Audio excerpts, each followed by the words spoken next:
नमस्कार, स्वागत है मेरे YouTube चैनल में। आज हम लोग देखेंगे आपका 19 मार्च 1972, ठीक ना। इसी दिन, आज ही के दिन 19 मार्च 1972 को भारत और बांग्लादेश के बीच एक मैत्री संधि हुई थी, जो इंदिरा गांधी और शेख मुजीबुर रहमान के बीच हुई थी, जिसमें उपनिवेशवाद की आलोचना की गई थी, गुट निरपेक्षवाद की सराहना की गई थी। उसमें शामिल होना चाहते थे, शांति और विकास के लिए दोनों देश आगे बढ़ना चाहते हैं। तो इसी के तहत आगे चलते हुए हाल ही में कल की बात है कि भारत बांग्लादेश पाइपलाइन परियोजना एक शुरुआत की गई है। तो ये भारत के प्रधानमंत्री मोदी जी और शेख हसीना बाजी जो बांग्लादेश की हैं, उनके बीच यह पहली क्रॉस बॉर्डर पाइपलाइन परियोजना है, जिसमें प्रति वर्ष 10 लाख हाई स्पीड डीजल का भारत निर्यात करेगा, ठीक ना। और यह परियोजना जो है करीब 131.5 किलोमीटर पाइपलाइन है, जो लंबी है, और इसमें करीब 377 करोड़ रुपए खर्च हुए हैं। यह उत्तरी बांग्लादेश के 7 जिलों में हाई स्पीड डीजल को भेजा जाएगा, और यह जो संधि है अगले 15 वर्षों तक की होगी। अब हम लोग देखेंगे कि 18 मार्च को ही, यानी कल ही, वीडियो कॉन्फ्रेंसिंग के द्वारा इसका उद्घाटन किया गया है। और वर्ष 2018 में सिलीगुड़ी पश्चिम बंगाल में है। तो सिलीगुड़ी स्थित एक ये है नुमालीगढ़ रिफाइनरी लिमिटेड, नुमालीगढ़ संयंत्र सिलीगुड़ी में है, कि मार्केटिंग टर्मिनल से बांग्लादेश के पेट्रोलियम कॉरपोरेशन के पर्वतीपुर डिपो तक यह जाएगी, ठीक ना। बांग्लादेश भारत के साथ दक्षिण एशिया में भारत का सबसे बड़ा ट्रेडिंग पार्टनर भी है, और भारतीय एक्सपोर्ट के लिए चौथा सबसे बड़ा बाजार भी है। तो लगभग 16 अरब डॉलर का जो व्यापार है वो आने वाले समय में 32 अरब डॉलर तक पहुंचने की संभावना है। अब हम लोग वापस आते हैं 19 मार्च 1972, भारत और बांग्लादेश की जो मैत्री हुई थी, जिसमें शेख मुजीबुर रहमान थे, जो एक नए राष्ट्रपति थे वहाँ बांग्लादेश के, और इंदिरा गांधी के बीच यह संधि हुई थी। अब थोड़ा सा इतिहास पे चलते हैं कि जो भारत का विभाजन हुआ था वो एक द्विराष्ट्र सिद्धांत के तहत हुआ था, कि हिंदू मुस्लिम एक साथ एक देश में एक क्षेत्र में नहीं रह पाएंगे।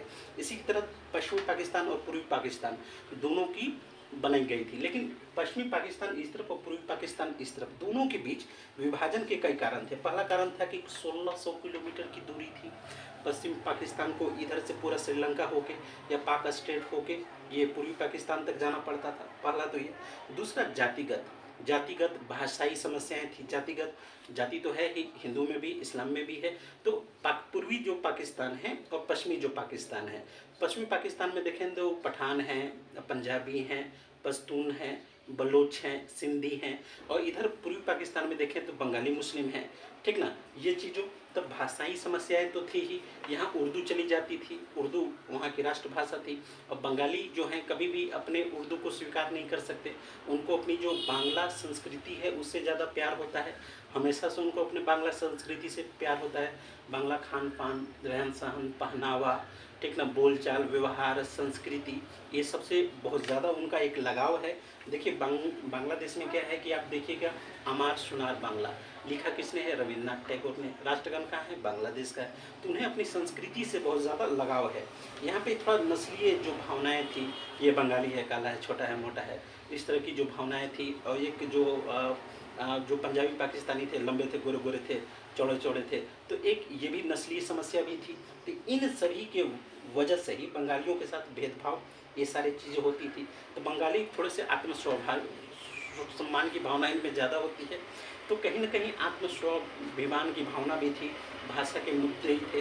बाद में इन्हीं सभी चीज़ों को चलकर आपको 7 मार्च 1971 से लेकर मई 1971 तक या मुक्ति वाहिनी के द्वारा, मुक्ति वाहिनी यानी स्वतंत्रता सेनानी होते हैं, तो ये मुक्ति वाहिनी का गठन करते हैं शेख मुजीबुर रहमान के द्वारा।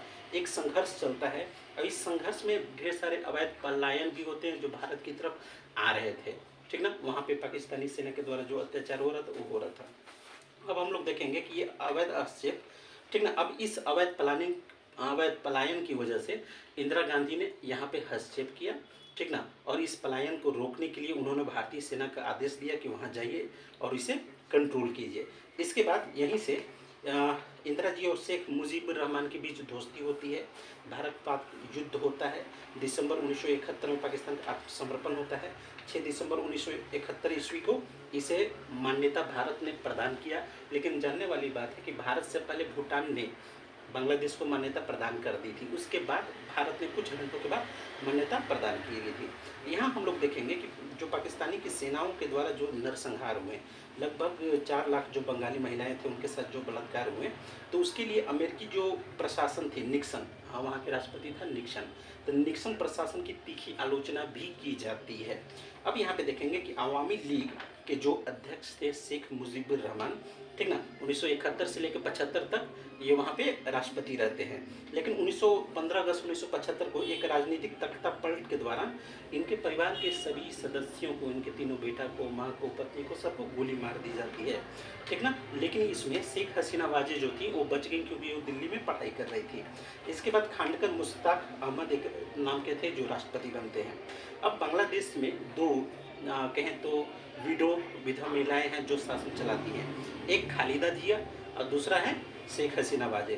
तो खालिदा जिया जो है बांग्लादेश की पहली महिला प्रधानमंत्री हैं और यह पूर्व राष्ट्रपति जिया उर रहमान की पत्नी है, ठीक ना, विडो हैं, जो बांग्लादेश नेशनल पार्टी की सदस्य मतलब अध्यक्ष हैं। जैसे यहाँ सोनिया गांधी हैं उसी तरह से वहाँ है।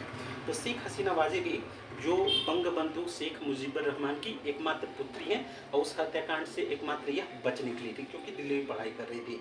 तो इन्होंने भी, इन पे भी कई हमले हुए। उसके बाद 80 के दशक में जनरल इसाद के खिलाफ इन्होंने काफ़ी मुहिम छेड़ी, कई बार इनको भी मारने का प्रयास हुआ। उसके बाद भी ये अभी तक हैं और आज भी बांग्लादेश की राजनीति में देखेंगे कि खालिदा जिया और शेख हसीना वाजे के बीच कभी भी दुश्मनी आज भी है, दोस्ती नाम की कोई चीज़ नहीं है। बहुत ही कड़वी दो प्रमुख राजनीतिक संगठनों के बीच इस कदर दुश्मनी नहीं होनी चाहिए जो है।